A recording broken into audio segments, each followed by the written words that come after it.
জনাব হাজী আবুল খায়ের আখন্দ সাহেব, আমেরিকান প্রবাসী, সভাপতি টাটেরা কেন্দ্রীয় জামে মসজিদ ও প্রতিষ্ঠাতা টাটেরা হাজি মাস্টার রেহানুদ্দিন আখন্দ মহিলা দাখিল মাদ্রাসা।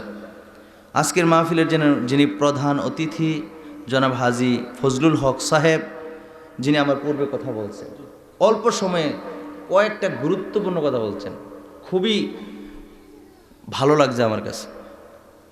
অনেক জায়গায় দেখা গেছে ওয়াজ করতে গেলে প্রধান অতিথি আর সভাপতির ওয়াজ 1 ঘন্টা লাগে, আছে না নাই? কিন্তু উনি দেখলাম 2টা কথা কইছে, 2টা কথায় ওনার চোখের বানায় চলে আসছে। আপনাদের কাছে বলছে যে এই কাজগুলো যেন আমি করি, এরপরে যেন আল্লাহ আমার মরণ দেয়। এই উদ্দেশ্যটা নিয়তটা কি ভালো না খারাপ? দোয়া কি করছেন না বাকি রাখছেন? আল্লাহ ওনাকে ন্যাক হায়াত দারাজ করুক পড়ে আমিন। আজকের মাহফিলের বিশেষ আলোচক আমার পূর্বে যিনি অত্যন্ত চমৎকারভাবে মাসলা মাসাইল নিয়ে সম্ভবত পুরাটা আলোচনাই করছেন, আপনাদের এলাকার কৃতি সন্তান আল্লামা হযরত মাওলানা সৈয়দ মেহেদি হাসান আমিরি সাহেব, খতিব টাটেরা কেন্দ্রীয় জামে মসজিদ ও টাটেরা ঈদগাহ। আজকের মাহফিলের আরও বিশেষ আলোচক বিশিষ্ট আলেম দ্বীন হযরত মাওলানা কাউসার আহমেদ সাহেব, আরও বিশেষ আলোচক উস্তাদুল উলামা প্রবীণ আলেম দ্বীন হযরত মাওলানা সৈয়দ হাবিবুর রহমান সাহেব টাটেরা। আজকের মাহফিলের আরও একজন বিশেষ আলোচক হযরত মাওলানা বিল্লাল হোসেন পারভেজ সাহেব টাটেরা সহ অপর ওলামায়ে কেরাম, মুরব্বিয়ানে আযম, যুবক ভাইয়েরা, পর্দানশীন আমার মা ও বোনেরা, সকলের খিদমতে আমার সালাম। আসসালামু আলাইকুম ওয়া রাহমাতুল্লাহ। আসুন সর্বপ্রথম এই মহামালিকের দরবারে শুকরিয়া জ্ঞাপন করি যে রব্বুল আলামিন আপনাকে আমাকে অসংখ্য অগণিত বান্দা থেকে কিছু সংখ্যক বান্দাকে আজকে এই পৌত পবিত্র নুরানি ইমানি ইরফানি রুহানি মাহফিলে আসার বসার তৌফিক দিয়েছেন। সেজন্য মহামালিকের দরবারে জবানের হকটুকুন আদায় করে উচ্চ কণ্ঠে একবার পড়ি আলহামদুলিল্লাহ, আরো জোরে পড়ি আলহামদুলিল্লাহ। শুকরিয়া আদায় করছে কার দরবারে? শুকরিয়া আদায় করলে কি আল্লাহ খুশি হয় নাকি নারাজ হয়? এতগুলি আল্লাহর বান্দা জবান দিয়েছেন, তো দিয়েছেন কে?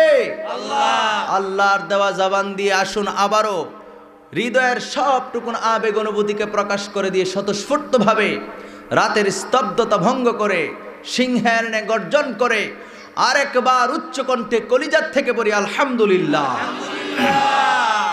সরকার কায়নাত আকা ইনামদার তাজদার মদিনা হুজুর পুর নূর সাল্লাল্লাহু আলাইহি ওয়া আলিহি ওয়াসাল্লামের উপর দুরুদ সালাম পাঠ করে আমরা সকলে পড়ি সাল্লাল্লাহু আলাইহি ওয়া আলিহি ওয়াসাল্লাম। প্রিয় হাজিরিন, কথা বেশিক্ষণ বলবো না, কারণ এমনি আমাদের বর্তমান যে আবহাওয়াটা নিম্নচাপে আছে, কথা বলেন ঠিক কিনা? এই নিম্নচাপের মধ্যে আপনারা যা আসছেন খুব লস হয়ে গেছে, আমরা যারা আসছি, ঠিক কিনা? বুঝলে আমরাই আজকে জয়ী। যারা ঘুমায় তারা অন্য দিনের মধ্যে ঘুমাইতেছে।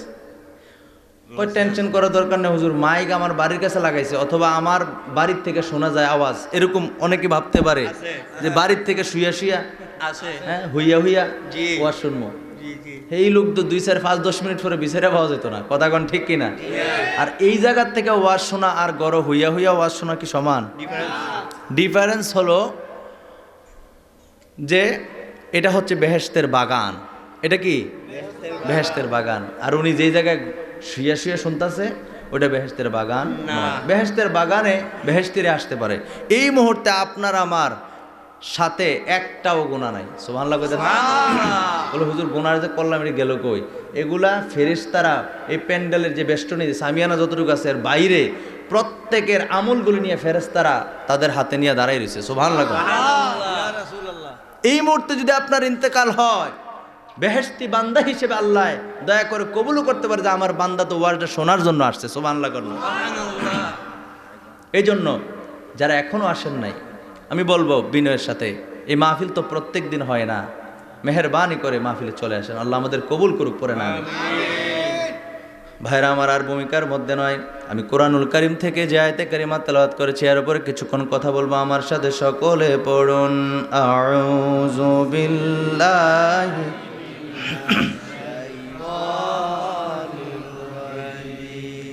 বিবরকতি বিসমিল্লাহির রহমানির রহিম ওয়া আকিমুস সালাতা ওয়া আতুজ যাকাত ওয়া আতুজ যাকাতা ওয়ারকাউ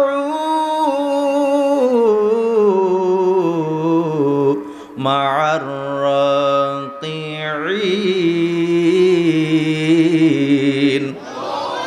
ভাইরা আমার, বন্ধুরা আমার, আল্লাহ পাক রব্বুল আলামিন কুরআনুল কারীমের মধ্যে 114টা সূরা নাযিল করেছেন। 114টা সূরার মধ্যে, কুরআনুল কারীমের মধ্যে 114টা সূরা আছে। তার মধ্যে দ্বিতীয় নম্বর সূরার নাম হলো সূরা বাকারা। এই সূরা বাকারার 43 নম্বর আয়াতে কারিমার মধ্যে আল্লাহ বলছেন ওয়াকিমুস সালাত, তোমরা সালাত কায়েম করো। সুবহানাল্লাহ কইতেন না? সুবহানাল্লাহ। আল্লাহ কয় বান্দারে, ও বান্দা, তোমরা নামাজ কায়েম করো, সালাত কায়েম করো। এরপরে বলেন ওয়া আতুজ যাকাত, যাকাত প্রদান করো। আমার আল্লাহ কয় বান্দা, ও বান্দা, তোমাদের যাদের সামর্থ্য হয়েছে যাকাত দেওয়ার জন্য 1 বছর পর্যন্ত আপনার চন্দ্র মাসের হিসাবে 1 বছর পর্যন্ত নেশাব পরিমাণ সম্পদের মালিক আপনি হতে হবে। এই পরিমাণ সম্পদের মালিক যদি আপনি 1 বছর পর্যন্ত থাকেন, বন্ধুরা আমার, ভাইয়েরা আমার, আপনার উপরে যাকাত দেওয়া ফরজ। আর আল্লাহ আপনাকেই বলছেন যাকাত প্রদান করো। জোরে জোরে কোন সুবহানাল্লাহ। এখন নেশাব পরিমাণ সম্পদকে আমি সেদিকে যাব না। মসজিদের ইমাম সাহেব আছে, খতিব সাহেব হুজুর আছে, তাদের থেকে জুমার দিন কিংবা অন্যান্য দিন আরো ব্যাখ্যা বিশ্লেষণ জেনে নেবেন। যাদের উপরে যাকাত ফরজ হয়েছে, আমার আল্লাহ পাক রব্বুল আলামিন তাদেরকে বলেছেন তোমরা যাকাত প্রদান করো। জোরে জোরে বলেন সুবহানাল্লাহ। এরপরে এই আয়াতের শেষের দিকে আল্লাহ বললেন ওয়ারকাউ মা'আর রাকিঈন।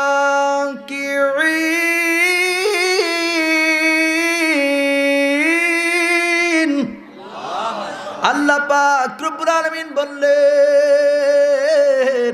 ও আমার বান্দা, তোমরা রুকুকারীদের সঙ্গে রুকু করো। সুবহানাল্লাহ পড়েন। তার মানে আমার আল্লাহ পাক রব্বুল আলামিন একটা জিনিস ইঙ্গিত দিয়েছেন, বুঝিয়েছেন, বান্দা রে, ও বান্দা, যারা রুকু করে অর্থাৎ নামাজ পড়ে, নামাজের মধ্যে রুকু করা কিন্তু ফরজ। প্রত্যেক রাকাতে রুকু হইল একবার ফরজ। যেরকম সুবহানাল্লাহ। প্রত্যেক রাকাতে আপনি রুকু করবেন। ওই রুকু যারা করে, যারা অর্থাৎ যারা নামাজ পড়ে, আমার আল্লাহ বলেন তাদের সঙ্গে তোমরা নামাজ পড়ো। এর থেকে আমরা বুঝি সৎসঙ্গে স্বর্গবাস, অসৎসঙ্গে আল্লাহ বলছেন তোমরা নামাজিদের সাথী হয়ে যাও, নামাজিদের সঙ্গে থাকো। তারা যখন নামাজ পড়ে, তারা যখন রুকু করে, তখন তোমরাও রুকু করো। জোরে জোরে কোন সুবহানাল্লাহ। আমার ভাইয়েরা, আমার বন্ধুরা, এই নামাজের ওয়াজ করলে বাংলাদেশের বহু জায়গায় আল্লাহ পাক রব্বুল আলামিন ব্রাহ্মণ পড়ার সন্তান হিসেবে আমি গুনাহগার কেনে। আমার সাথে যারা ফেসবুকে অ্যাড আছেন হয়তো তারা দেখেন, মুরব্বীরা হয়তো দেখে না, তাদের কাছে সবসময় আমি দোয়া চাই। আমার প্রিয় ভাইয়েরা, আমার বন্ধুরা, আমলের ওয়াজ করলে মানুষ শুনতে চায় না। বেশিরভাগ আমি দেখছি আমলের ওয়াজ করলে মজা লাগে না। আপনার কি এরকম? আমার ফালায় উঠতে চলে যাবেন? ওয়াজ হবে মাত্র আধা ঘন্টা। এরপর আমার উপর আরেকটা কাজ আছে, ওটা করে দোয়া মুনাজাত করে আমি আমার আলোচনা শেষ করে দেব। এই আধা ঘন্টার মধ্যে 3টা বিষয় আমি টাচ করব। 3টা বিষয়ের মধ্যে এটা ধরলাম 1 নাম্বার, আমার আল্লাহ বলছেন সালাত কায়েম করার জন্য। বন্ধুরা আমার, ভাইয়েরা আমার, এই জন্য আমিরুল মুমিনিন হযরত ওমর ফারুক রাদিয়াল্লাহু তাআলা আনহু থেকে বর্ণিত, তিনি বলছেন আল্লাহর নবী বলেছেন যে ইসলামের স্তম্ভ হলো 5টা। কয়টা? 5টা। জোরে কোন কয়টা? 5টা। তার মধ্যে এই যে আকিমুস সালাত, সালাতের কথা 2 নাম্বার আসছে। Salat is the second pillar of Islam. ইসলামের 2য় নম্বর খুঁটির নাম হলো নামাজ, সালাত। ভাইরা আমার, বন্ধুরা আমার, সেই সালাত কায়েমের কথা আমার আল্লাহ বলছেন। হাদিস শরীফের মধ্যে পাওয়া যায়, যারা নামাজ আদায় করবে, আমার নবী তাদেরকে কেমনভাবে বাঁচাইয়া দিলেন, তাদেরকে কিভাবে গুনাহমুক্ত করে দিলেন। আল্লাহর নবীর হাদিসে মুবারাকা বুখারী শরীফের 1ম খণ্ডে 76 পৃষ্ঠার মধ্যে হাদিসখানা রয়েছে। হযরতে আবু হুরায়রা রাদিয়াল্লাহু তাআলা আনহু থেকে, এতে কোনায় যায় কি আরে, এতে কি আরে করে বই যাও বাজি, বই যাও নতুন।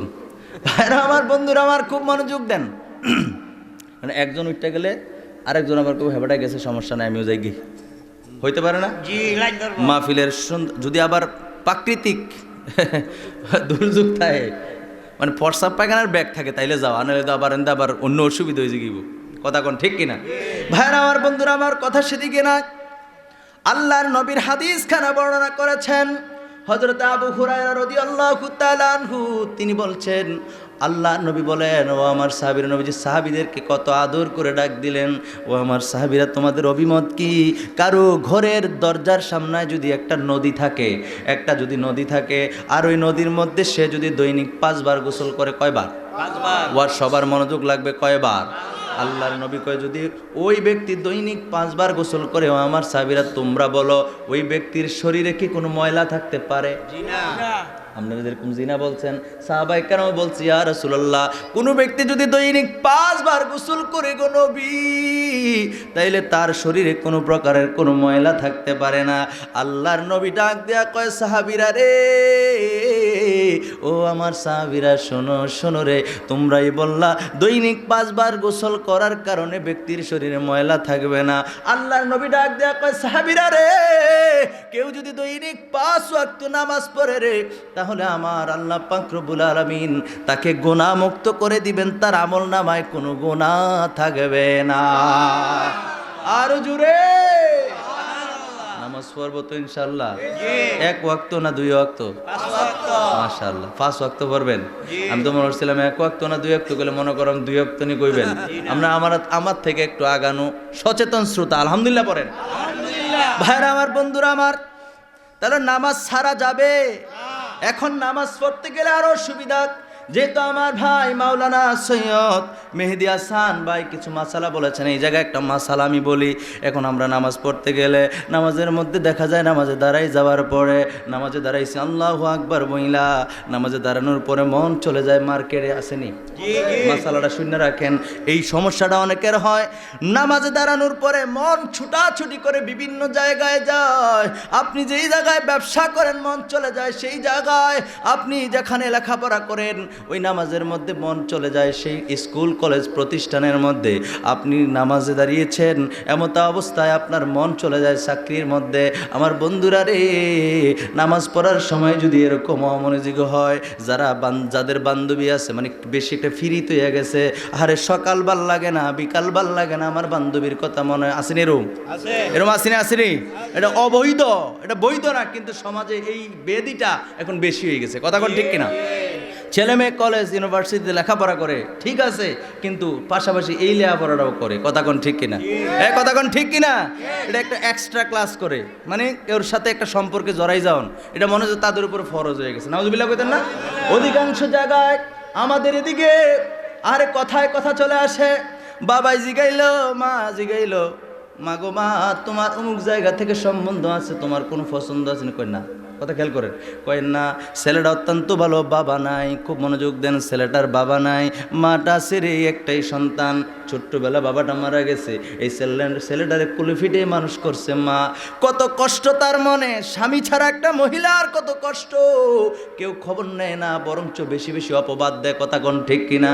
কারণ তার পাশে দাঁড়ানোর মতো কেউ নাই। কেউ যদি ভাই হিসাবেও কেউ উপকার করে, এইটাও আবার সন্দেহ করে, সত্যি সত্যি উপকার করছে, এরপরও সন্দেহ ঢুকে, কথা কোন ঠিক কিনা? স্বামী না থাকলে একটা বিধবা নারীর, হ্যাঁ, স্বামীহীন একটা নারীর যে কত কষ্ট, ঠিক কিনা বলেন? আমার ভাইয়ের, আমার বন্ধুরা, এই মহিলাটা কষ্ট করে করে ছেলেটারে মানুষ করছে। ছেলেটাই বলছে, আশেপাশের মানুষ থেকে ভোট নিছে, মেয়েটা কেমন, সবাই বলছে হ্যাঁ, কোনোদিন তো খারাপ দেখে নেই, ভালো বলছে একটাই আবদার, আমি একমাত্র সন্তান, আমার আর কোনো ভাই নাই, আমার আর কোনো বোন নাই, আমার একটা ভালো মেয়ে দেন, বেশি সুন্দরের আমার দরকার নাই, আমার মা যেন কষ্ট না পায়। এত কিছু বলার পরে ও জগতের মানুষ, আমি কেমন করে আপনাদেরকে বুঝাবো? বিবাহ হওয়ার পরে ওই মেয়েটা 1 মাসও সংসার করলো না, কয় তার নাকি প্রেমিক আছে, প্রেমিক। ওগুলো কয় না, হ্যাঁ, তারা মনে হচ্ছে সোয়াবের কাছে, সুবহানাল্লাহ কইবে, জোরে কর নাউজুবিল্লাহ। সংসারটা করলো না, ভেঙে দিল। ওই যে ছেলেটা বিয়ে করছে তার সাথে কোনো রকমের কোনো শারীরিক সম্পর্ক হয় না। সে জিজ্ঞেস করলো কি ব্যাপার, শুরু গেছে অশান্তি, আমার অমুকের সাথে যোগাযোগ আছে, কথা আছে, হ্যাঁ আমাকে দিয়ে দাও, আমি খাবো না। তো এটা তুমি আগে বলতা, আগে বলতে এত বিনয়ের সাথে সে বলার পরে এই কাজটা করলো। এরকম আসেনি? কথা কোনো আসেনি? এক কথা থেকে আরেক কথায় চলে যায়। তো যাদের এরকম বান্ধবী আছে নামাজে দাঁড়ায় আল্লাহু আকবার নিয়ত করছে, তাকবীরে তাহরিমা পড়ছে, নিয়ত বানছে, ওই মনে হয়ে গেছে বান্ধবীর কথা আসেনি? যারা মার্কেটে যায় চাকরি করে তারা মার্কেটের কথা মনে হয়, অনেক সময় মন চলে যায় বাজারে, মন চলে যায় চাকরিতে, মন চলে যায় ইউনিভার্সিটিতে, মন চলে যায় বান্ধবীর কাছে। যদি বাজারে মন চলে যায় টান দিয়া, এই মাসালা হলো টান দেওয়ার সাথে সাথে মন নামাজে আনতে হইব। আপনার খেয়াল হতো আর আমি না নামাজে, সুবহানাল্লাহ করেন, মাসালা এইটাই। আপনার যখন মনে হবে যে আয় হ্যাঁ আমি তো নামাজও আমি দিয়ে বাজার করতে আছি, নামাজের মধ্যে হিসাব মিলাইতেছে, আজকাল আলু কিনবো, কুমড়া কিনবো, সই কিনবো, এইটা সেটা কিনবো, বিভিন্ন জিনিস নামাজের মধ্যে হিসাব মিলে আছে না নাই? আপনার যদি এরকম হয়ে যায়, কারণ শয়তান আমার বন্ধুরা আমার, ভাইয়েরা আমার, তো সেই ক্ষেত্রে শয়তান যদি আপনার পিছু লেগে যায় তাহলে আপনি সাথে সাথে ওই মন চলে গেছে বাজারে টান দিয়ে মন নামাজে আনেন। আপনি স্মরণ করবেন আমি তো নামাজে টান দিয়ে মন নামাজে আনেন। আপনি নামাজ পড়তেছেন, মন চলে গেছে মার্কেটে টান দিয়ে মন নামাজে আনেন। আপনি নামাজ পড়তেছেন, মন চলে গেছে ওই কলেজের মধ্যে টান দিয়ে মন নামাজে আনেন। আপনি নামাজ পড়তেছেন, মন চলে গেছে চাকরিতে টান দিয়ে মন নামাজে আনেন।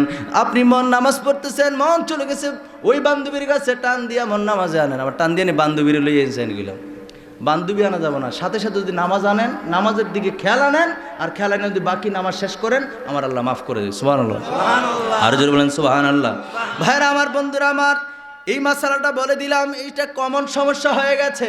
তাহলে আমরা 1 নাম্বার সিদ্ধান্ত হলো আমরা 5 ওয়াক্ত নামাজ পড়বো না কি পড়বো না? আরেকটা হাদিস শরীফ বলে আমার এই ওয়াজটা আমি শেষ করে দেব। আমার প্রিয় ভাইরা আমার, বন্ধুরা, এই হাদিসখানাও রয়েছে মেশকাত শরীফের 58 পৃষ্ঠার মধ্যে। কয় পৃষ্ঠা?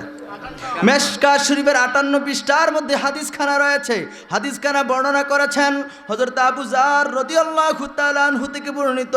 তিনি বলেন, তিনি হাদিসটা বর্ণনা করেছেন, তিনি বলছেন শীতকাল, কোন কাল? এখন কি শীতকাল না গ্রীষ্মকাল? শীতকাল। আল্লাহর নবী ঘর থেকে বের হলেন, খুব মনোযোগ দেন। শীতকালে দেখবেন গাছের পাতাগুলি আস্তে আস্তে ঝরতে থাকে। অনেক গাছ আছে, শীতকাল আসলে একটা পাতাও গাছের মধ্যে দেখা যায় না। কথা কোন ঠিক কিনা? আমার প্রিয় ভাইয়েরা, আমার এই কথা আমি আপনাদেরকে বুঝায় বলার দরকার নেই, আমরা সবাই জানি, ঠিক কিনা বলেন? তো হাদিসের মধ্যে আসছে আল্লাহর নবী ঘর থেকে বের হলেন। ঘর থেকে বের হওয়ার পরে তখন শীতকাল, শীতকালে নবীজি ঘর থেকে বের হওয়ার পরে দেখলেন তখন গাছ থেকে গাছের পাতা ঝরছিল।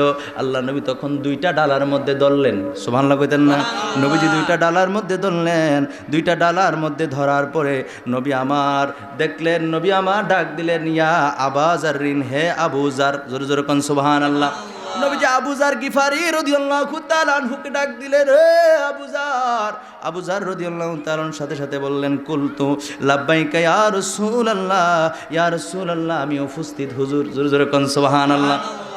নবীজি গাছের 2টা ডালা ধরলেন, ধরার পরে কারে ডাকলেন? নবীজির বিশিষ্ট সাহাবী হযরত আবু যার গিফারি রাদিয়াল্লাহু তাআলা আনহুকে ডাক দিলেন।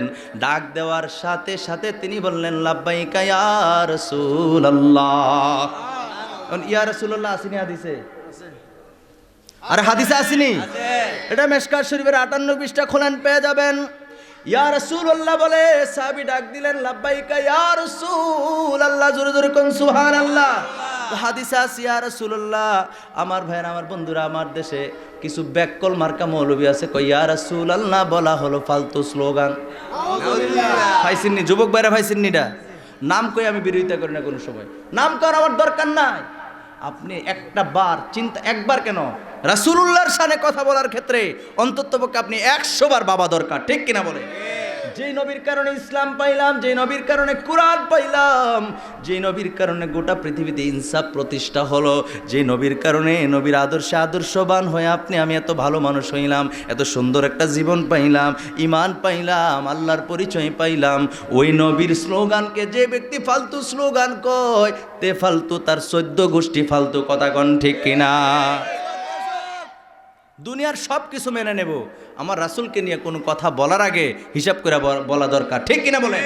আরে অন্তরটা কেঁপে ওঠার কথা, কার সামনে বলছি? এটা রিসালাতের যুগ, তাওহীদের যুগ শেষ। নবী আসার পরে রিসালাতের বাণী। রাসূল পাক সাল্লাল্লাহু আলাইহি সাল্লাম তো তিনি রাসূল না? কথা বলেন, তিনি রাসূল কিনা? তিনি নবী এবং রাসূল। জোরে জোরে কোন সুবহানাল্লাহ। স্লোগান হবে নারে রিসালাত, নারে রিসালাত। পৃথিবীতে এমন কোনো বাবার বেটা নাই যে এই স্লোগানকে কোনো দলিলের মাধ্যমে নিষেধ করবে, এরকম কোনো বাবার বেটা সন্তান জন্ম নেয় নাই। কথা বলেন ঠিক কিনা? সুতরাং কথা বলতে সাবধান। এই জন্য তো রাসূল বলছেন আমার উম্মতের মধ্যে ৭৩ ফেরকা হবে। ৭২ ফেরকার ব্যাপারে নবীজি বললেন কুল্লুহুম ফিন্নার, কুল্লুহুম ফিন্নার, ৭২টা হলো জাহান্নামী, সবগুলা জাহান্নামী ইল্লা ওয়াহিদ। জোরে জোরে কোন সুবহানাল্লাহ। একটা হইলো জান্নাতি। কয়টা জান্নাতি? সাবধান, এটা নবীর কথা। যদি বলেন এটা সিয়াসিত্তার হাদিস, যদি বলেন যে নবীজি মিথ্যা কথা বলতো তো তার আগেই তো আপনি কাফের। কথা কোন ঠিক কিনা? আরে কাফেররা কয় না নবীজি মিথ্যা কথা বলছেন, এই কথা কাফেররা বলার সাহস পায় না। আর আপনি মুসলমান স্বীকার করে, মুসলমান দাবি করে আপনি যদি বলেন নবীর কথা মিথ্যা ছিল, তাহলে আপনি কি আর মুসলমান থাকেন? নবী বলছেন ৭২ ফেরকা জাহান্নামী। এখানে স্টপ। এই ৭২ ফেরকাকে জান্নাতি বানানো আর কারোর দায়িত্ব নাই। কথা কোন ঠিক কিনা? তারা কোনোদিন জান্নাতে যাবে না, কারণ তাদের ইমানে নাই। কেমনে নাই? নামাজ পড়ে, রোজা থাকে, দান সদকা, রুকু সেজদা, তাসবিহ তালিল, দাড়ি, টুপি, পাগড়ি, পাঞ্জাবি, আবা কোনটার অভাব নাই। কথা কোন ঠিক কিনা? ফেসটা কোন জায়গায়? ওয়াজ করতেছে 2 ঘন্টা ওয়াজ ফুটটুর করে কই আলাইছে নবী নিরক্ষর আছিল, শেষ, ইমান গেছে। কথা বুঝছেন? ইমান কেমনে যায় তাদের? নামাজ রোজা সব ঠিক আছে। কথা বুঝবেন। একটা জিনিস মনে রাখবেন, আমি মিনহাজ, আপনারা আমারে মহব্বত করে দাওয়াত করছেন। 3-4 বছর আগে ওই মাঠে আসছিলাম। আমার বিশেষ করে আলামিন ভাই অনেক শ্রদ্ধা করি, মহব্বত করি আমার ভাইরে। উনি এবং আরেকজন ভাইয়ের নামটা ভুলে গেছি, ওনার প্রথম পরামর্শ। আর প্রথম মাহফিলে আমার এই লিটন সিনজি চালায় যে ভাইয়ের নাম নাই, শামীম ভাই, উনি যোগাযোগ করছেন, মনে আছে এখনো। কত জায়গায় কত মাহফিলে যাই, অনেকের কথা মনে আছে। সবাই মহব্বত করছেন বলেই তো আসছি। 2 জনের নাম বললাম, বাকি তারা আবার রাগ হইয়েন না। এই যে মহব্বত করে আনছেন, আমার মহব্বত পরে, আগে নবীর মহব্বত। কথা বলেন ঠিক কিনা? আমার জবান দিয়ে যদি রাসূলুল্লাহর শানে কোনো বেয়াদবি কথা বক্তব্য বের হয়, ডিলিট করেন, সাথে সাথে মিনহাজ হুজুরের দরকার নাই। কথা কোন ঠিক কিনা? এটা মাথায় রাখবেন। আপনার কবরে নবী আসবে, কোনো আলেম, কোনো হুজুর, কোনো মৌলবী কেউ আসবে না। কথা বলেন ঠিক কিনা? এই জন্য ভাইরা আমার, বন্ধুরা আমার, খুব মনোযোগ দিবেন। কি বলতেছিলাম? তাহলে নারীর রিসালাত এই স্লোগানকে কেউ যদি বলতেছিলাম 2 ঘন্টা 3 ঘন্টা ওয়াজ করে, ওয়াজের মধ্য থেকে সব কথা ভালো, এমন একটা কথা বলছে যেই কথাটা ইমানকে আংটা দিয়া দইরা বের করে দেয়। অর্থাৎ ইমান যদি চলে যায় সে তো বেঈমান। কথা বলেন ঠিক কিনা?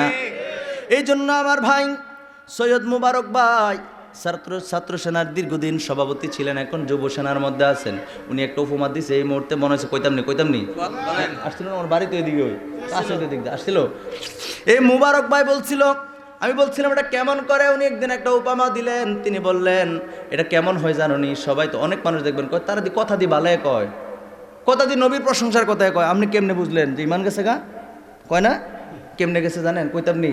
উনি এরকম একটা উপমা দিছিল, কয় তারা 2 ঘন্টা 3 ঘন্টা ওয়াজ করে, করতে মানে এরকম হয় বিষয়টা যে আমি আমার আব্বার, মনে করেন আমি আমার চাচার প্রশংসা করতেছি। আমার চাচা 5 ওয়াক্ত নামাজ পড়ে, আমি রাগবেন না কোনো দেয়াইছি। আমার চাচা, আমি আমার চাচার কথাই কই, মনে করেন আমি প্রশংসা করতেছি আমার চাচার।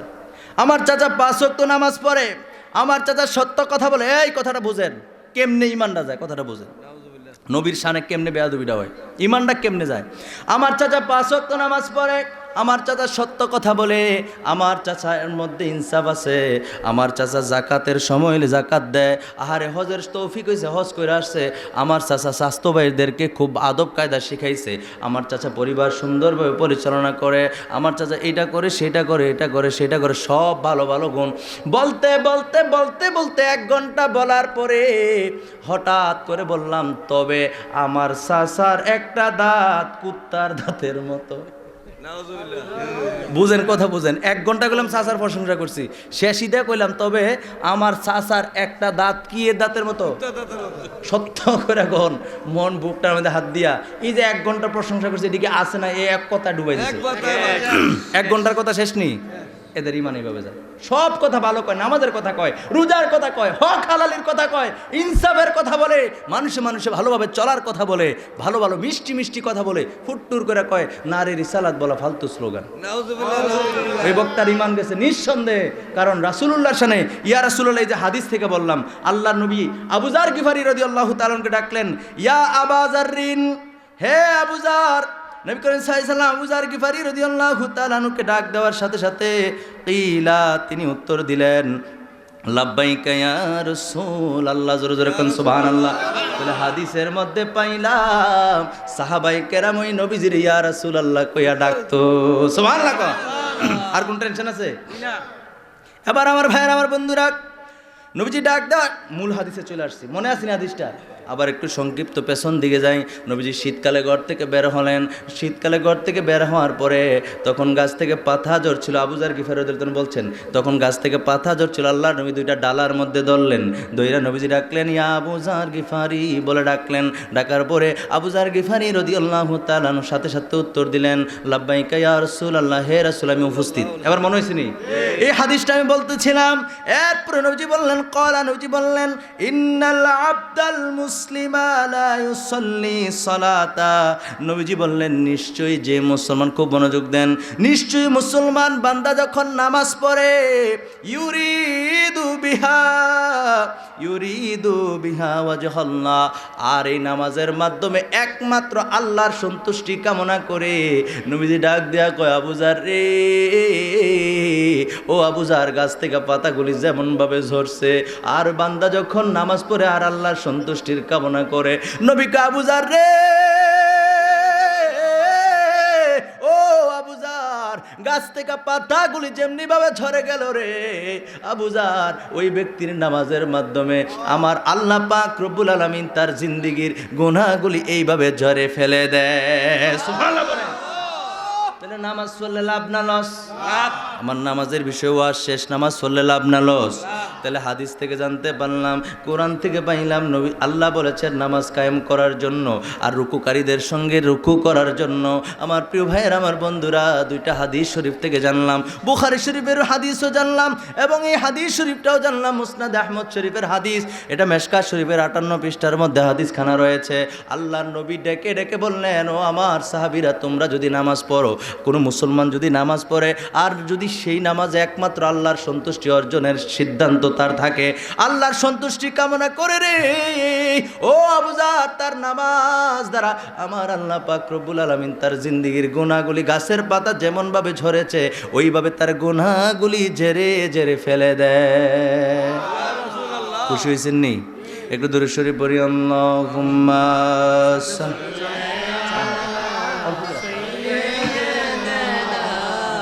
মাওলানা মুহাম্মদ ওয়া আলা আলি সাইয়্যিদিনা মাওলানা মুহাম্মদ। জয় যদি মোর তন জান এতে নাই মোর ভাবনা, যতদিন থাকবে প্রাণ দয়ালে নবীকে ভুলব না। আল্লাহুম্মা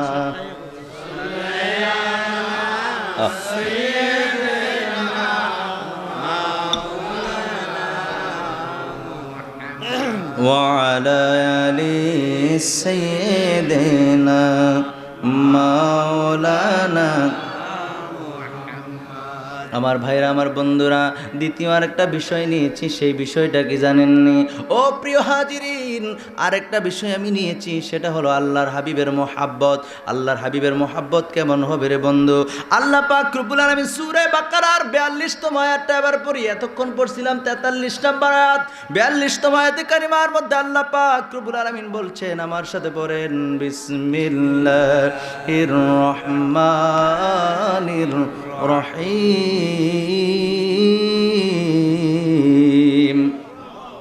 ওয়ালা তালবিসুল হক বিল বাতিলি ওয়া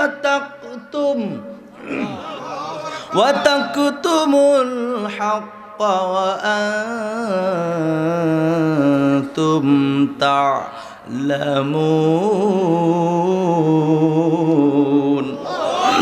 আল্লাহ পাক রব্বুল আলামিন বলেন, ওয়ালা তালবিসুল হাক্কা বিল বাতিলি, তোমরা সত্যকে হককে বাতিলের সাথে মিশ্রণ করিও না, মিলাইও না, সংমিশ্রণ করিও না, সত্যকে মিথ্যার সাথে মিলাইও না। তোমরা কি করিও না, হককে বাতিলের সাথে মিলাইও না, সত্যকে মিথ্যার সাথে মিলাইও না। এই কথা বলার পর আল্লাহ পাক রব্বুল আলামিন বললেন ওয়া তাকতুমুল হাক্কা ওয়া আনতুম তা'লামুন। আল্লাহ পাক রব্বুল আলামিন বললেন তোমরা জেনে শুনে সত্যকে গোপন কইরো না। সুবহানাল্লাহ বলেন। তাহলে আল্লাহর হুকুম বান্দারে, ও বান্দা, তোমরা সত্যকে মিথ্যার সাথে মিলাও না। আর আমরা কি মিলাইতে পারবো? সত্যকে মিথ্যার সাথে মিলানো সম্ভব? কিন্তু আমার দেশে কিছু সর্দার আছে, সত্যটারে মিথ্যা বানায়, মিথ্যাটারে সত্য বানায়, আছে নাকি নাই? এ কথা কোন আছে নাকি নাই? এ বান্দা, সাবধান হয়ে যাও, সাবধান হয়ে যাও। একটু আগে মেহেদি হুজুরও বলে গেছেন সূরা ইয়াসিনের 65 নম্বর আয়াতে কারিমার মধ্যে, আমি একটু ফইরাই শুনে, হুজুর আয়াতটা পড়ে নাই, আমি একটু ফইরাই শোনাই দেই, আমার সাথে বলেন আউযু বিল্লাহি মিনাশ বিসমিল্লাহির রহমানির রহিম। ইয়াসিন সূরার 65 নম্বর আয়াতে কারিমার মধ্যে আল্লাহ বলছেন আল ইয়াউমা নাখতিমু আলা আফওয়াহিহিম ওয়া তুকাল্লিমুনা আইদিহিম ওয়া তাশহাদু আরজুলুহুম বিমা কানু ইয়াকসিবুন।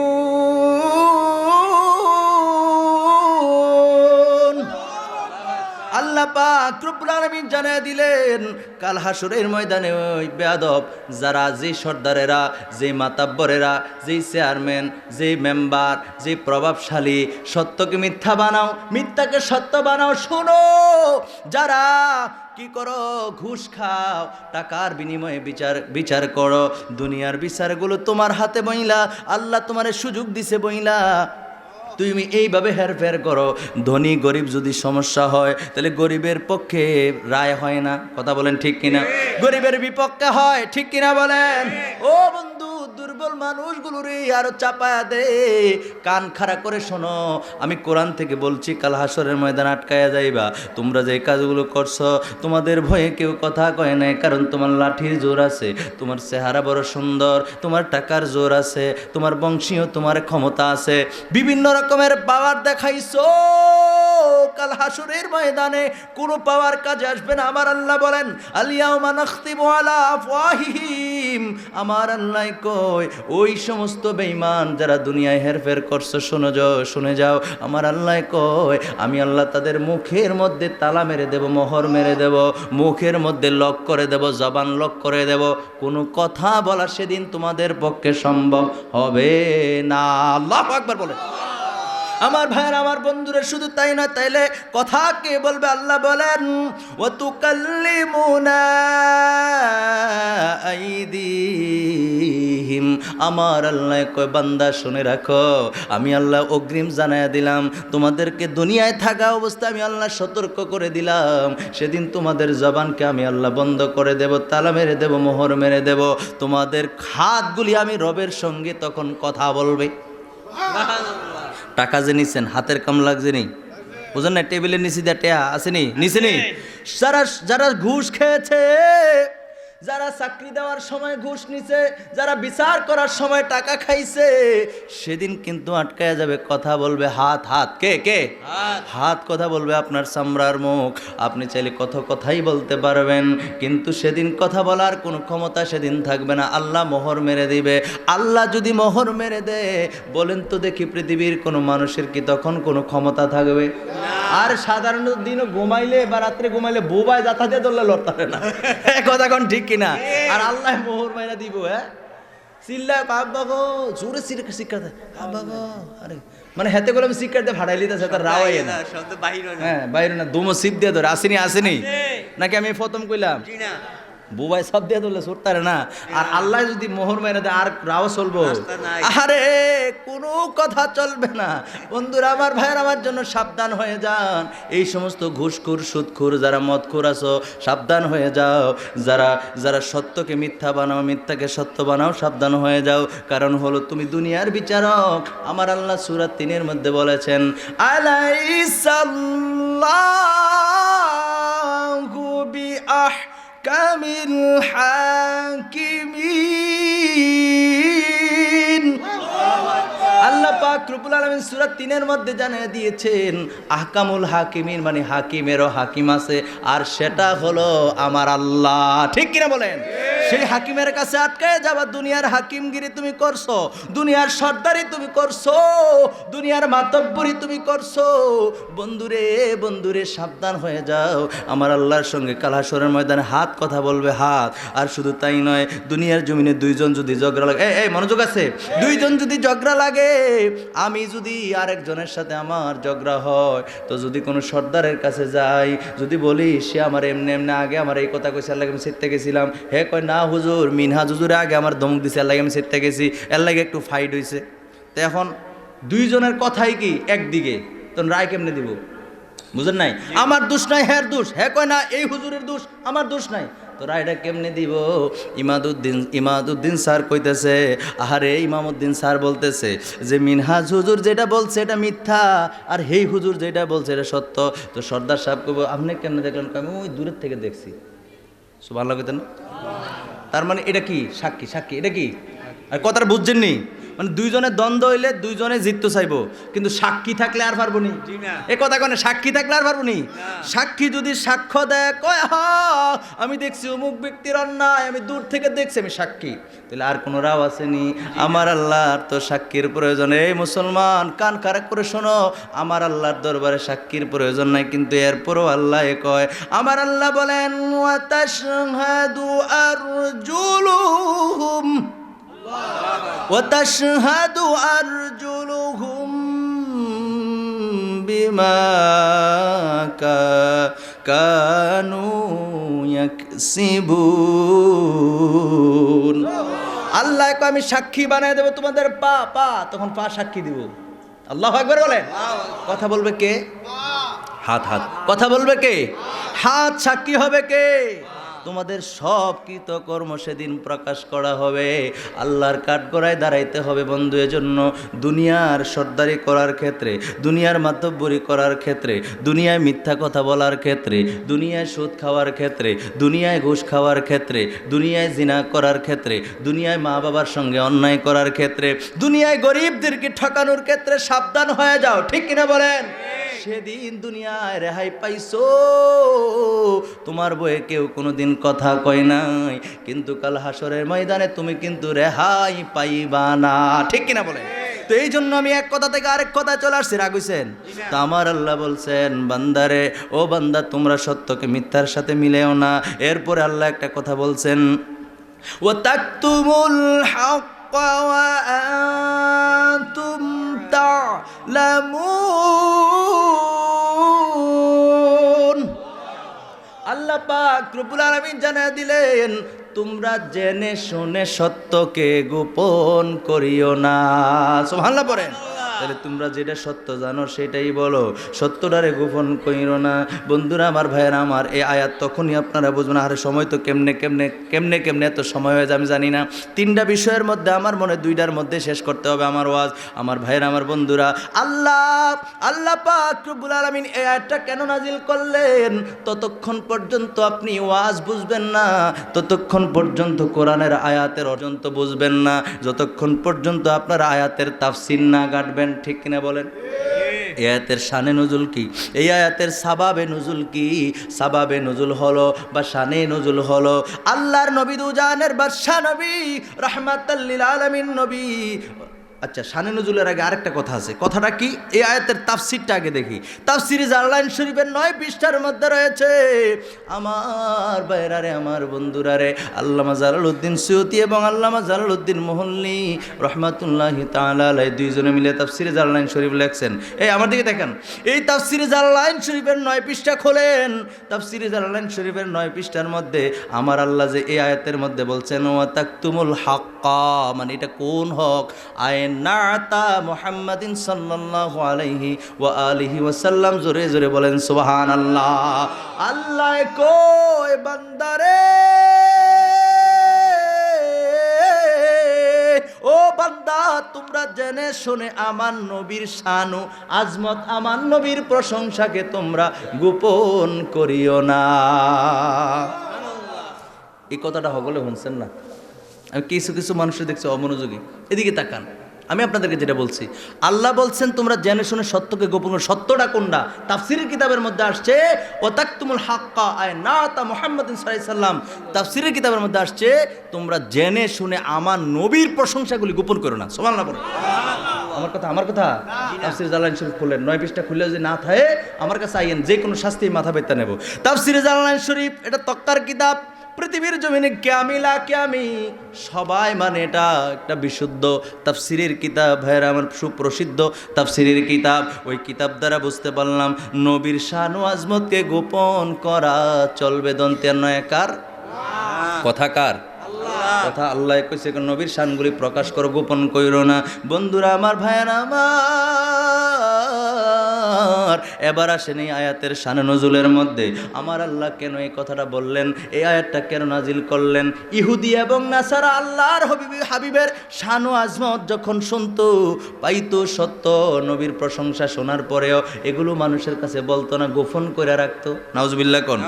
কারণ আমরা সবাই কি নবীর উম্মত কিনা? এখন কি এই জায়গায় কি কেউ ইহুদি নাসারা আছে? না, আমরা সবাই দয়াল নবীর উম্মত। কথা বলেন ঠিক কিনা? ইহুদি নাসারাদের কালচার হলো রে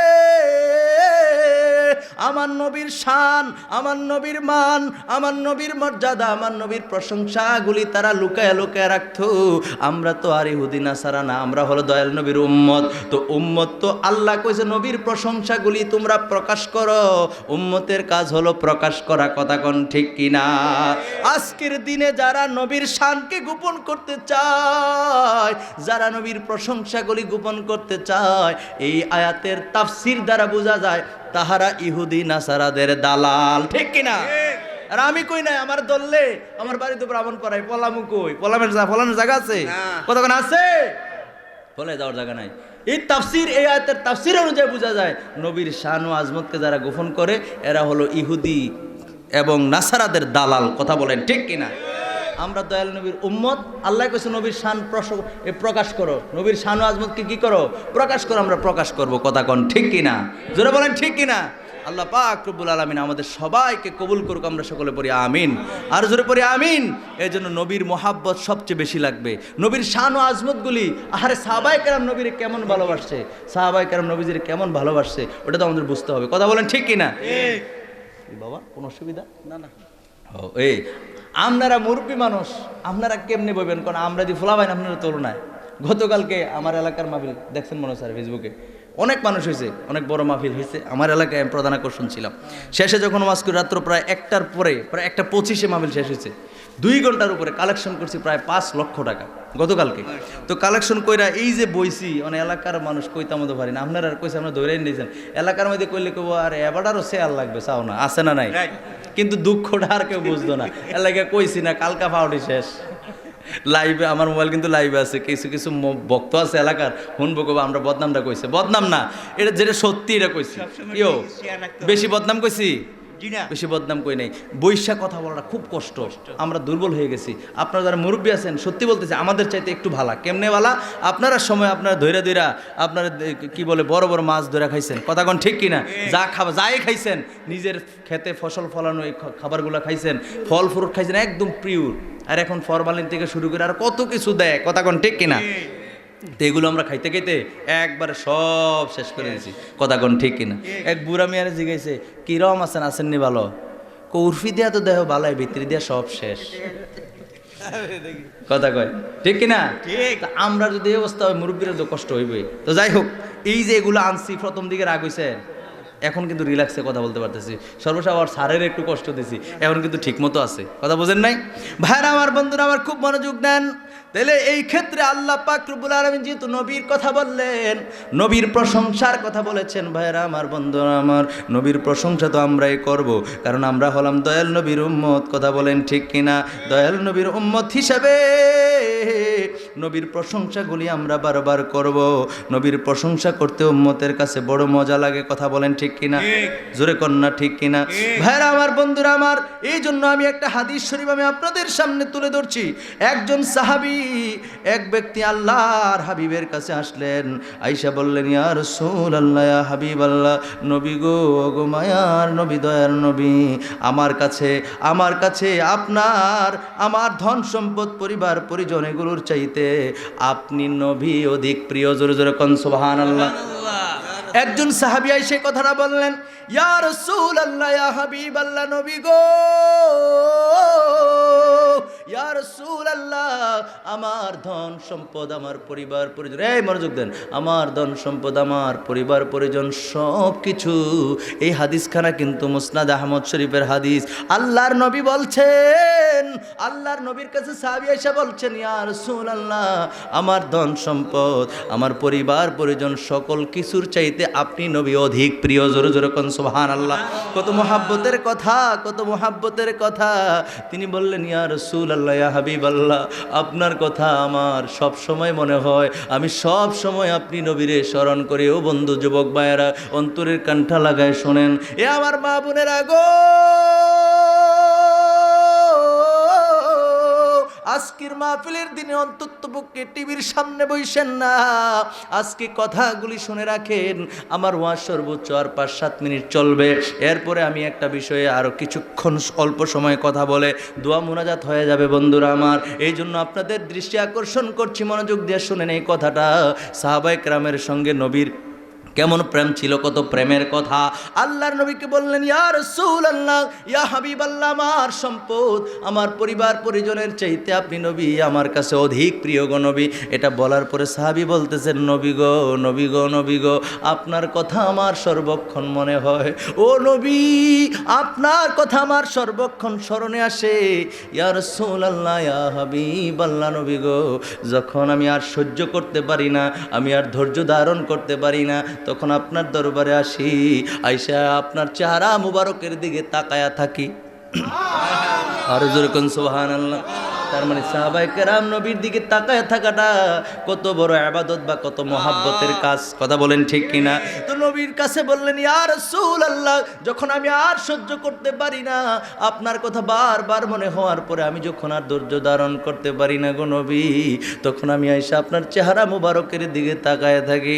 নবীজি আমার, আমি আমার মৃত্যু এবং আপনার ইন্তেকালের কথা স্মরণ করলাম, স্মরণ কইরা বুঝতে পারলাম গো নবী, আপনার ইন্তেকালের পরে আপনি তো জান্নাতে থাকবেন। আর জান্নাতে কেমন জান্নাতে থাকবেন?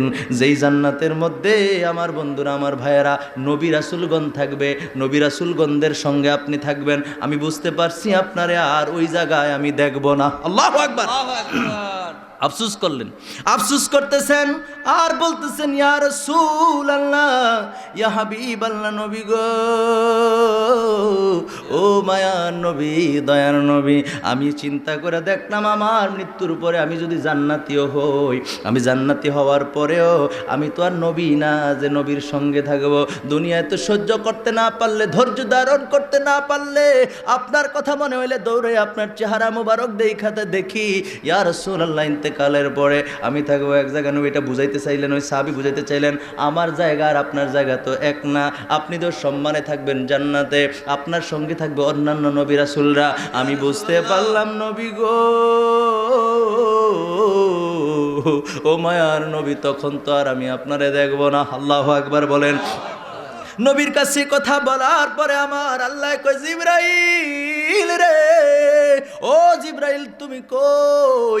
জিব্রাইল কয় আল্লাহ আমি আমার দফতরে। আল্লাহ কয় জিব্রাইল রে, কত প্রেমের কথা চলছে আমার নবীর দরবারে, তুমি তোমার দফতরে থাকলে হবে না রে জিব্রাইল, যাও যাও যাও আমার বন্ধু নবীর দরবারে চলে যাও। নবীর দরবারে গেলেন, কোরআনের একটা আয়াত নিয়ে জিব্রাইল আমিন আসলেন। এই আয়াতটা হলো সূরা নিসার 69 নম্বর আয়াতে কারিমা। আমার সাথে পড়েন, বিসমিল্লাহির রহমানির ওয়া মান ইউতি'ইল্লাহা ওয়া রাসূল। আল্লাহ পাক রব্বুল আলামিন জানাই দিলেন, যারা আল্লাহ এবং আল্লাহ রাসূলের অনুগত্য করে, আতাত করে। ওই যে সাহাবী বলছে, বলার পরে জিবরাইল আমিন নবীর দরবারে আসছে, আয়েশা নবীজির সালাম দিয়ে আয়াতটা পড়ে শোনাইতেছে, নবী গো আপনার সাহাবীর টেনশন করার দরকার নাই, আমার আল্লাহ আয়াতে কারিমা নাজিল করে দিছে। আয়াতটা কি? আমার আল্লাহ যারা পাঠিয়ে দিলেন, মাইয়ুতিউল্লাহ ওয়া রাসূলা, যারা আল্লাহ এবং আল্লাহ রাসূলের আতাত করে, অনুকরণ করে, অনুসরণ করে, فأولئك مع الذين أنعم الله عليهم من النبيين والصديقين والشهداء والصالحين। জোরে জোরে কোন সুবহানাল্লাহ। জিবরাইল আমিন বললেন, ইয়া রাসূলুল্লাহ আপনার ওই সাহাবীর টেনশন করার দরকার নাই। আপনাদের মনোযোগ আছে নি? ইয়া রাসূলুল্লাহ আপনার সাহাবীর চিন্তা ভাবনা করার তেমন চিন্তার দরকার নাই। যারা আল্লাহ এবং আল্লাহ রাসূলের অনুকরণ করে, তাদের ইত্তেবা করে, আমার আল্লাহ জানিয়ে দিয়েছেন তারা নিয়ামত প্রাপ্ত আল্লাহর যে বান্দাগুলি আছে। এক নম্বর আল্লাহ বললেন মিনান নাবিয়িন, তারা নবী, ওয়াস সিদ্দিকিন যারা সত্যবাদী আছে, ওয়াস শুহাদা যারা শহীদ হয়েছে, ওয়াস সালিহিন যারা নেককার মুমিন, আয় আউলিয়ায়ে মুকাররিবিন এই আউলিয়া কেরামদের সঙ্গে কাল হাসরের ময়দানে তাদের সাথী হবে, তাদের সঙ্গে থাকবে। জোরে জোরে কোন সুবহানাল্লাহ। বুঝছেন কথাটা? যারা নবীর আতাত করে, যারা নবীকে অনুকরণ অনুসরণ করে, ওই সাহাবীর কথার প্রতি উত্তরে আমার আল্লাহ এটা পাঠাইলেন, টেনশন করার দরকার নাই। নবীর ইত্তেবা তো দুনিয়ায় করতেছো, নবীর এত ভালোবাসো, নবীর দিকে তাকায় থাকো। যখন তুমি ধৈর্য ধারণ করতে না পারো, নবীর চেহারা মুবারকের দিকে তাকায় দেখো। টেনশন করার দরকার নাই নবীর ইত্তেবা করার কারণে। কাল হাসরের ময়দানে আমার আল্লাহ পাক রব্বুল আলামিন বলেন, এই সমস্ত ব্যক্তিগুলো 4 প্রকার নেয়ামত প্রাপ্ত ব্যক্তির সঙ্গে থাকবে।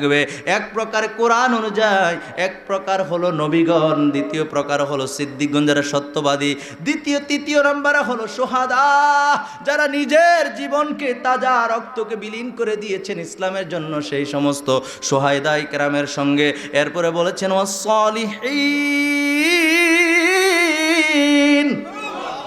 আল্লাহ পাক রব্বুল আলামিন বলেছেন 4 নম্বরে সলিহিন যারা নেককার আছে, যারা আউলিয়া কেরাম আছে, তাদের সঙ্গেই তারা থাকবে। এটা বলার পর আল্লাহ বলেন ওয়া হাসুনা উলাইকা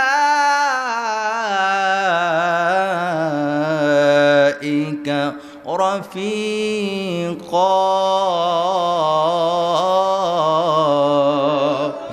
আল্লাহ কই শুধু তাদের সঙ্গেই থাকবে না, তারা হলো একে অপরের পরম বন্ধু।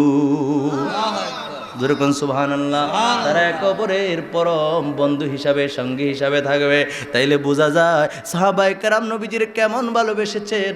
ওই সাহাবীর জন্য কোরআনের আয়াত নাজিল হয়ে গেছে। সাহাবায়ে কেরাম নবীরে দেখার জন্য পাগল হয়েছিলেন। নবীরে কত ভালোবাসছেন, কলিজার থেকে ভালোবাসছেন। আল্লাহু আকবার বলেন। এখন আমরা যদি ভালোবাসি, তাহলে সাহাবী যেইভাবে ভালোবাসছেন ওইভাবে তো ভালোবাসা আমাদের পক্ষে সম্ভব না, কিন্তু চেষ্টা তো করতে পারবো। কথা কোনার চেষ্টা তো করতে পারবো। নবীজির দিকে তাকায় থাকছে, নবীর কত ভালোবাসছে, সব সময় নবীর কথা স্মরণ করত। ধৈর্য ধারণ করতে না পারলে নবীর চেহারা মোবারকের দিকে এসে তাকায় থাকতো। আমরা তো আর নবীরে দেখি না রে, নবীর চাইলেও দেখতে পারবো না, নবীর চাইলেও নবীর চেহারা মোবারকের দিকে তাকাইতে পারবো না। এই জন্য আপনার আমার জন্য নবী আমার দুজানের বাদশা নবী রাহমাতাল লিল আলামিন নবীর একটা খুশখবরি একটা হাদিস শরীফ বইলা আমি আমার ওয়াজ শেষ করে দেব 2 মিনিট। আল্লাহর নবী কয় আমার উম্মতের মধ্যে একদল উম্মত আসবে রে। এই শোনো, নবীর পাগল যারা তাদেরকে বলছি নবীর হাদিস থেকে। নবীজি বললেন আমার একদল পাগল উম্মত আসবে যারা আমি নবীরে একটা বার দেখার জন্য তাদের জিন্দেগির যত ধন সম্পদ আছে, তাদের পরিবার পরিজন আছে, আমি নবীরে শুধু একটা নজর দেখার জন্য তারা পাগল পাগল হয়ে এই সব কিছু আল্লাহর রাস্তায় উৎসর্গ দিতে রাজি হয়ে যাবে। সুবহানাল্লাহ বলেন। নিজের জীবনের চাইতে আমার ভাইয়েরা আমার বন্ধুরা নবীজির বেশি ভালোবাসতে হয়। আর নবী বলছেন ও আমার সাহাবীরা রে, নবী বুঝাইতে চাইছেন ও আমার সাহাবীরা তোমরা তো আমি নবীরে দেখছো দেখাই মান্ডা আনছো, আমার এমন এমন উম্মত আসবে রে শেষ জামানায় তারা আমারে দেখে নাই রে সাহাবী, তারা আমারে দেখে নাই, কিন্তু আমি নবীরে একটা নজর দেখার জন্য তারা এত পাগল হবে তাদের জিন্দেগির যত অর্থ আছে জীবনভর যে অর্থগুলি তারা উপার্জন করেছে, অর্থ এবং পরিবার পরিজন যাহা কিছু তার জীবনে অর্জন হয়েছে সকল কিছুর বিনিময়ে হলেও আমি নবীর একটা নজর দেখার জন্য তারা পাগলা হয়ে যাবে। সুবহানাল্লাহ বলেন, আর জোরে বলেন সুবহানাল্লাহ। আমার ভাইয়েরা আমার বন্ধুরা ওই নবীজিকে ভালোবাসার দরকার আছে নাকি নাই? আর জোরে বলেন আছে নাকি নাই? নবীর জন্য জীবন দিতে পারবো নি? নবীর জন্য যদি আপনি আমি পাগল হই তাহলে নবীজির এই হাদিস অনুযায়ী আপনি আমিও ওই পাগলা, কথা কোন ঠিক কিনা? জীবনটা কুরবান করে দেব যদি নবী তুমি চাও, বলতাম নি জীবনটা কুরবান করে দেব যদি নবী তুমি চাও। ওগো আর জি আমার এই জীবনে, আর জি আমার এই জীবনে একবার দেখা দাও হাবিবি ইয়া রাসূলুল্লাহ, হাবিবি ইয়া হাবিবাল্লাহ, হাবিবি ইয়া জীবনটা কুরবান করে দেব যদি নবী তুমি চাও, জীবনের মায়া ছেড়ে দেব যদি নবী। ওগো আর জি আমার এই জীবনে, আর জি আমার এই জীবনে একবার দেখা দাও হাবিবি ইয়া হাবিবি ইয়া হাবিব ইয়া রাসূলুল্লাহ, হাবিবি ও জানি একদিন মরণ আমার কাছে আসবে তেরে, সেদিন তোমায় দেখার আশা দেব না তো ছেড়ে, নবী গো দেব না তো ছেড়ে, ঠিক কিনা? যেদিন আপনার আমার জীবন শেষ হয়ে যাবে, মালাকুল মউত আজরাইল আপনার আমার সামনে চলে আসবে, সেই দিনও নবী দেখার আকাঙ্ক্ষা আমাদের মনে থাকবে নাকি থাকবে না? এই জন্য শায়ের তার গজলের মধ্যে সুন্দর করে বলতেছেন ও জানি একদিন মরণ আমার কাছে আসবে তেরে, সেদিনও তোমায় দেখার আশা দেব না তো ছেড়ে, নবী গো দেব না।